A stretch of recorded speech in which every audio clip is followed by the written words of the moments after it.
सपा को एक और झटका देंगे स्वामी प्रसाद मौर्य। अपनी पार्टी बनाएंगे स्वामी प्रसाद मौर्य।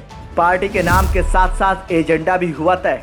सपा मुखिया अखिलेश यादव को सताने लगा भय।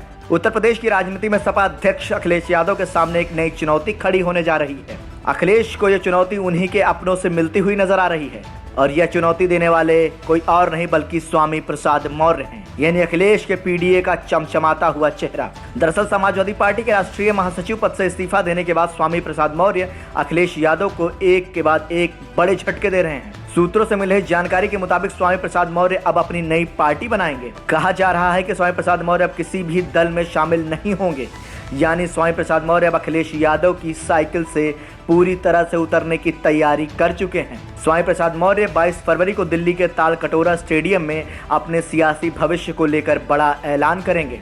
अब उन्होंने अपनी खुद की नई पार्टी बनाने की दिशा में कदम भी बढ़ा दिया है, जिसका नाम, एजेंडा और रूपरेखा सब कुछ तय है। 22 फरवरी को कुछ बड़ा करेंगे स्वामी प्रसाद मौर्य। 22 फरवरी को दिल्ली के तालकटोरा स्टेडियम में राष्ट्रीय शोषित समाज पार्टी ने कार्यकर्ताओं का सम्मेलन बुलाया है, जिनमें स्वामी प्रसाद मौर्य मुख्य अतिथि के तौर पर शामिल हो रहे हैं। सूत्रों की माने तो इसी कार्यक्रम में स्वामी प्रसाद मौर्य अपनी नई पार्टी के नाम का ऐलान कर सकते हैं, क्योंकि रायबरेली के राही में उन्होंने अपने समर्थकों को संबोधित करते हुए कहा कि 22 फरवरी को दिल्ली में बड़ा राजनीतिक फैसला लेंगे। सियासी एजेंडा भी जान लीजिए। स्वामी प्रसाद मौर्य इन दिनों दलित पिछड़ों की सियासत को लेकर आगे बढ़ रहे हैं। सामाजिक न्याय के मुद्दे पर वो मुखर हैं, जिसे लेकर सपा के महासचिव पद से उन्होंने इस्तीफा भी दे दिया है। इसके चलते ही माना जा रहा है कि राष्ट्रीय शोषित समाज पार्टी के जरिए दलित और पिछड़ों के एजेंडे को लेकर चलेंगे। बसपा संस्थापक कांशीराम और डॉक्टर अंबेडकर की सियासी विचारधारा के समर्थक स्वामी प्रसाद मौर्य माने जाते हैं। कांशीराम के सियासी प्रयोगशाला से निकले हैं, जिसके चलते ब्राह्मणवाद के खिलाफ सबसे ज्यादा मुखर रहते हैं। बसपा में रहते हुए इस तरह की राजनीति करते रहे हैं, लेकिन सपा में नहीं कर पा रहे हैं। आरएसएसपी का चुनाव निशान झंडा, राष्ट्रीय शोषित समाज पार्टी का झंडा 3 रंग से मिलकर बना हुआ है, जिसमें सबसे ऊपर नीला रंग, बीच में लाल और सबसे नीचे हरा रंग रखा गया है। नीला रंग आसमान का रंग है, ऐसा रंग जो भेदभाव से रहित दुनिया का प्रतिनिधित्व करता है। ये बताता है कि आसमान के तले हर किसी को बराबर होना चाहिए। ये एक थ्योरी है, लेकिन इसका कोई पुख्ता आधार नहीं है। लाल रंग क्रांति का रंग माना जाता है। लाल रंग उत्साह, सौभाग्य, उमंग, साहस और नवजीवन का प्रतीक है।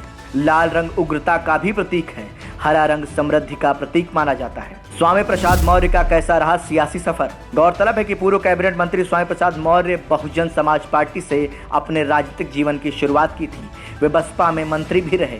इसके बाद वे साल 2017 के विधानसभा चुनाव से पहले भारतीय जनता पार्टी में शामिल हो गए और योगी सरकार में भी मंत्री बने। लेकिन 2022 के विधानसभा चुनाव से ठीक पहले स्वामी प्रसाद मौर्य ने एक बार फिर से पाला बदला।